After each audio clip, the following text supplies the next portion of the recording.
कि डॉक्टर जो है वो अंदर जाना नहीं चाहते, स्वास्थ्यकर्मी जाना नहीं चाहते, क्योंकि वहां पर बुनियादी सुविधाओं का अभाव है। तो आप किस तरह से एश्योर कर रहे हैं कि लोग अंदरूनी क्षेत्र में जाएं, रहें और उनको वहां सारी बुनियादी सुविधाएं मिले?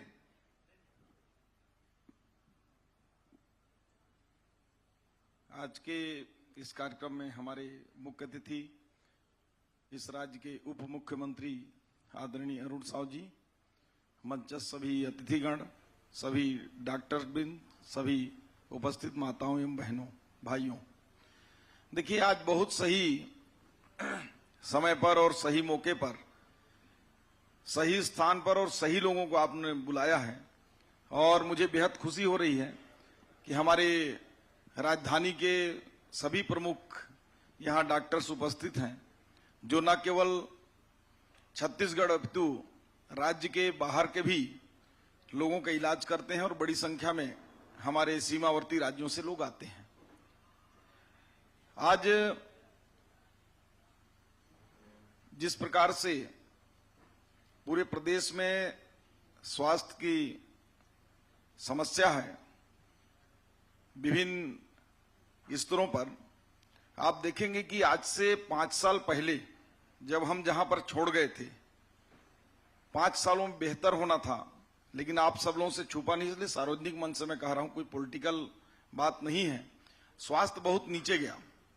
जब मैं हेल्थ मिनिस्टर के रूप में प्रभार लिया, और उससे पहले भी मैं विधायक के रूप में था, और विधायक था तो जनरली आप सभी लोगों को मालूम होगा कि मेरे फोन जो है हफ्ता में आप लोगों के पास आ ही जाता था।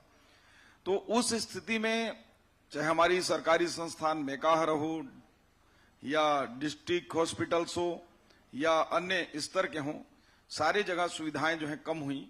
और हालात ये हुआ कि जो बस्तर की आप बात कर रहे हैं, कल मैं गया था मलेरिया को लेकर, जब हमारी सरकार 2003 में बनी थी, उस समय पूरा मलेरिया पूरे प्रदेश में चरम पर था। सभी डॉक्टर्स को भली भांति होगी, मैं जहां रहता हूं सरगुजा में लगभग 31 मौतें हुई थी। उस समय 98 में तत्कालीन मुख्यमंत्री दिग्विजय सिंह जी वहां आए हुए थे, और केवल मलेरिया से जो प्रभावित हुए, जो काल कलवित हुए थे, उनसे मिलने आए थे। और कुछ ही दिन बाद चुनाव हुआ, भारतीय जनता पार्टी की सरकार बनी, और 2003 में, तो 3 में देखेंगे कि जो हालत था, जो मुख्य रूप से होता है भारत सरकार का एपीआई, एनुअल पैरासाइट इंडेक्स, वो पूरे स्टेट का मलेरिया के सेक्टर में 54 था। और 15 सालों में हमने न केवल उसको कम किया, अपितु सरगुजा को बस पूरा मलेरिया मुक्त किया, मध्य क्षेत्र को मलेरिया मुक्त किया। आज मध्य छत्तीसगढ़ में आपको मलेरिया की ऐसी स्थिति कभी नहीं आएगी। अगर कोई बाहर से इन्फेक्टेड आया हो और मादा ने फ्लिज उसको काटे और फैलाए तो एक आध केस हो सकता है, परंतु आज इस क्षेत्र में कोई समस्या नहीं है। बस्तर क्षेत्र में 5 जिलों में जो बीच के हैं, सुकमा, बीजापुर, दंतेवाड़ा, नारायणपुर, ऐसे 5 जिलों में उसका प्रभाव है। बाकी 2-3 जिले जो जगदलपुर और बस्तर और कांकेर हैं, इनमें आंशिक रूप से है। तो इन 5 सालों में जिस गति से हमारा मलेरिया उन्मूलन चल रहा था, हमारी सरकार होती तो निश्चित रूप से आज मलेरिया मुक्त छत्तीसगढ़ होता। और जो अभियान चल रहा था उसकी गति कमजोर हुई, जो स्ट्रक्चर बना हुआ था वो कमजोर हुआ, और परिणाम ये हुआ कि 5 साल में मलेरिया समाप्त नहीं हुआ। और उसका जो बस्तर क्षेत्र का जो एपीआई है, हमारी सरकार जब 2018 में आखिरी समय में थी, उस समय का इंडेक्स जो है 14 था। हालांकि राज्य सरकार पिछले कार्यकाल में भी, मैं ऐसा नहीं कहता कि कुछ नहीं की, उसने उस गति से नहीं काम किया। और इसका चूंकि केंद्र सरकार से भी काफी सहयोग रहता है, ये राष्ट्रीय कार्यक्रमों में शामिल है, इसलिए भारत सरकार ने अपने जो एनएचएम के माध्यम से उन क्षेत्रों में मच्छरदानी हो, चाहे वो डीडीटी, बीएचसी फॉगिंग हो, चाहे उस दिशा में प्रचार प्रसार हो, चाहे 100% टेस्टिंग का टारगेट हो, वो सब किया। तो जो 14 था वो नीचे आकर 7.7 हो गया।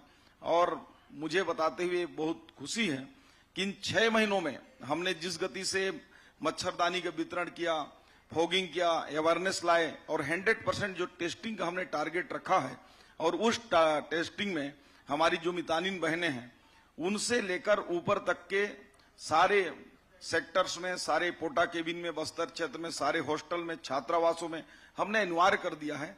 तो आज की स्थिति में 6 माह में जो इंडेक्स है वो 4.6 के आसपास हो गया है। तो ऐसा मैं मान रहा हूं कि हमारी जो 6 महीने में ही बस्तर क्षेत्र में मलेरिया की संख्या आधा हो गया है। और जो सभी सेक्टर की हेल्थ सर्विस की आप बात करेंगे तो मैं इस बात से सहमत हूं कि जो आंतरिक क्षेत्र हैं इसमें डॉक्टर्स की कमी है, स्पेशलिस्ट की कमी है, और उसको मैं यहां बैठकर बोल भी दूं कि फुल हो गए हैं तो ये सब जानते हैं। लेकिन माननीय विष्णुदेव साय जी की जो सरकार है, माननीय विष्णुदेव साय जी ने स्पेशल रूप से 2 समीक्षा हेल्थ पर कर चुके हैं। हमारे डिप्टी सीएम दोनों, माननीय अरुण साहु जी, माननीय विजय शर्मा जी, इनकी उपस्थिति में हम लोगों ने समीक्षा किया है। और अंदर में जाने के लिए आज ही डॉक्टर दवे जी से भेंट हुआ था मेरा, तो मैं पूछ भी रहा था कैसे करके हम डॉक्टर्स वहां भेजें। तो उन्होंने कहा कि सुविधाएं बढ़ाइए, कुछ सैलरी आकर्षक पैकेज दीजिए। तो मैं आपको बताऊं कि हम लोगों ने कमेटी 3 महीना पहले ही बनाकर सारे सेक्टरों का अध्ययन कर रहे हैं, डॉक्टर्स से बात कर रहे हैं, बाहर के डॉक्टरों से बात कर रहे हैं, जो युवा हैं उनसे बात कर रहे हैं कि किस प्रकार से उनको हम आकर्षित करें और आंतरिक क्षेत्रों में हम भेजें। तो उसके लिए हम पैकेज में अप्रत्याशित रूप से उसमें बढ़ोतरी भी कर रहे हैं। हमारे जो आयुष्मान है उसके इंसेंटिव्स के माध्यम से उनको काफी संख्या में, काफी मात्रा में पैसे भी मिलते हैं। और उसके लिए जल्द ही हम प्रक्रिया चालू करने वाले हैं। आंतरिक क्षेत्रों के लिए हमने और स्पेशलिस्ट डॉक्टरों के लिए 252 सीटों का हमने पीएससी में उसके लिए दे दिया भर्ती के लिए। और जो हमारी बॉन्ड नीति है उसके तहत हम जल्द ही 1 सप्ताह के अंदर 550 डॉक्टरों की भी उसमें नियुक्ति करने जा रहे हैं।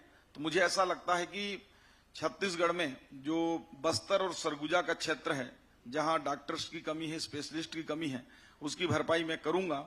और आप सबको मैं धन्यवाद भी देता हूं कि हमारे जो प्राइवेट हॉस्पिटल्स वाले आप लोग हैं, हमारे लोड को कम करते हैं, हमारे आयुष्मान के माध्यम से इलाज भी करते हैं।